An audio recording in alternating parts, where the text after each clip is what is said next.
everybody, this is dkdynamite, and today not only are we going to be talking about one of the most hidden Easter eggs in zombies history, but we're also going to be talking about what you should expect and what we could all hope to see with Easter eggs in Call of Duty 2020. Now before we jump into that, be sure to hit that subscribe button down below because the beer virus is really causing YouTube to break in several different ways right now, so it would really mean a lot if you can hit that subscribe button and have bell notifications on to ensure you never miss an upload. I also offer memberships here on my channel. I actually have 3 different membership options. The highest option grants you access to free merch, exclusive intel, and an early look at some of my upcoming bangers for the next few weeks. More information about these membership options is down below when you hit the join button. But first and foremost, the most hidden Easter egg in zombies history, at least in my opinion, has to be the Gorod Krovi Monkey Bomb upgrade. And it didn't get found until 3 months after Gorod Krovi released, and it was first found by X-Slayer Gaming. What's weird about this Easter egg to me is that when the map released on PC,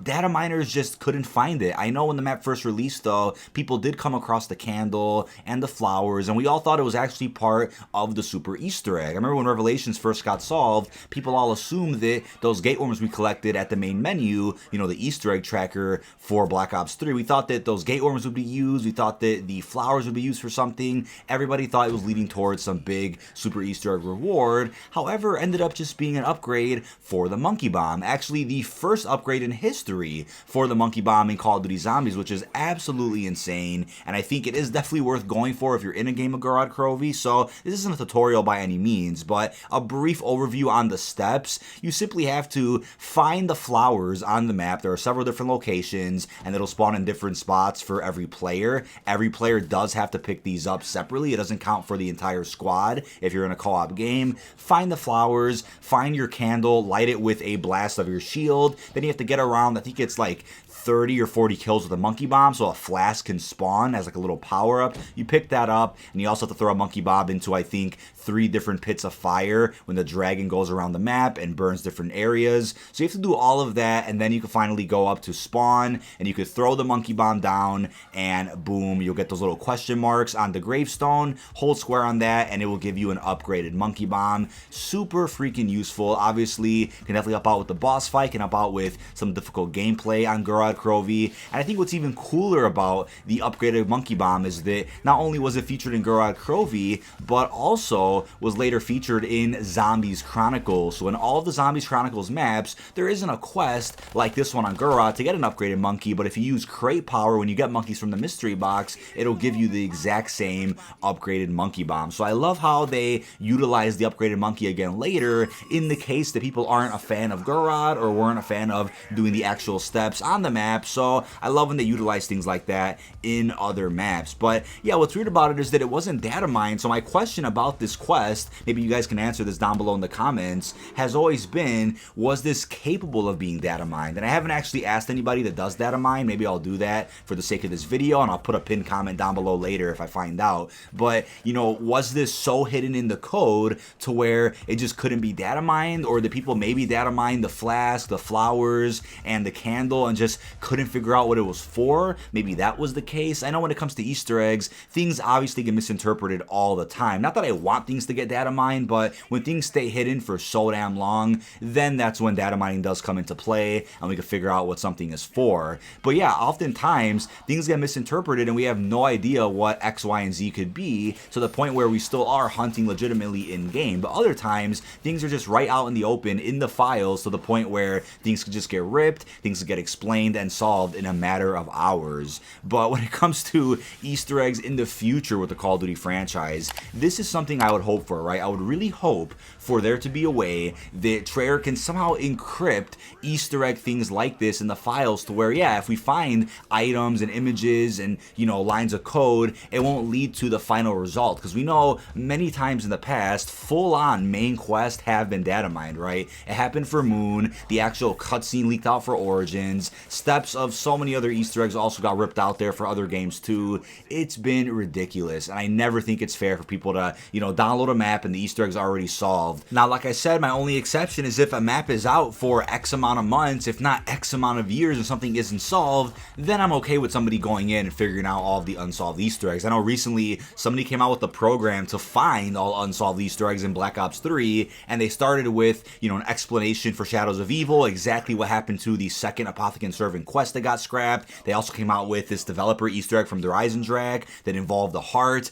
and a picture of the developer's family. Stuff like that is perfectly fine to data mine once the map has been out for a long ass time. But luckily, this did get found 3 months after the release of Garad Krovi. The map released in July, and this wasn't found until sometime in late September after Revelations also got solved. People also figured out that this wasn't related to a super Easter egg in any way, shape, or form, but when it comes to Treyarch's next game, people out there have already expressed what they would like to see with Easter eggs and how they're handled. The big one, obviously, is don't end the match when you solve it. I totally get how in Black Ops 4, the Easter eggs were pretty massive in terms of story, so I guess it made sense to end off, a game of zombies once it was complete. But one of the coolest ideas I had before the release of Black Ops 4 was, what if on Blood of the Dead, you solve the main Easter egg as premise, then they go off and do whatever they have to do, but the game doesn't end.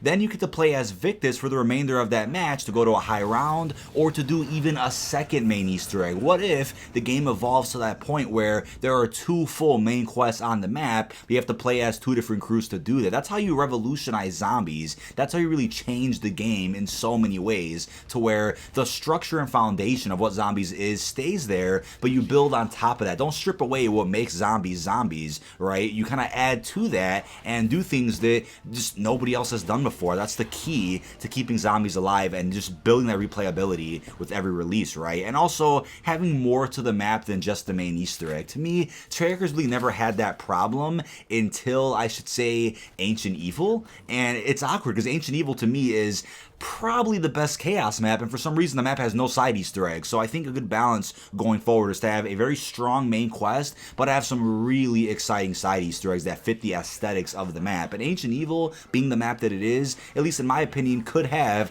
some of the craziest side Easter eggs, and there just aren't any. And obviously we probably know the reason why, budget cuts, Chaos getting scrapped last minute. I get it, but hopefully going forward we don't have the World War II issue where a map comes out, it's just the main Easter egg, and then boom, you're done with the map. And another big thing too that people probably don't agree with is the amount of spawns for everything. And I get it, for guides it's great, and there's always things you can look up to figure out all the locations, but I'm not a fan of having one part have 3 different spawns. I'm just not a fan of that. I think there should be maps where things are different. There could be a map where there are 3 spawns for every part, but there should be a map where the shield's built for you already, or a map where there is no shield at all. Or when it comes to an Easter egg like the Monkey Bomb upgrade, you don't have to worry about 3 to 5 different spawns for the flowers or for the candle, right? Just have everything set in a certain way and changing up with every single map. Don't have the exact same system on every single map, because people get burned out by that. I'm definitely tired of that system. I think for guides it's painful to have to go through and restart your game to find different spawns or go to custom mutations. It's not fun,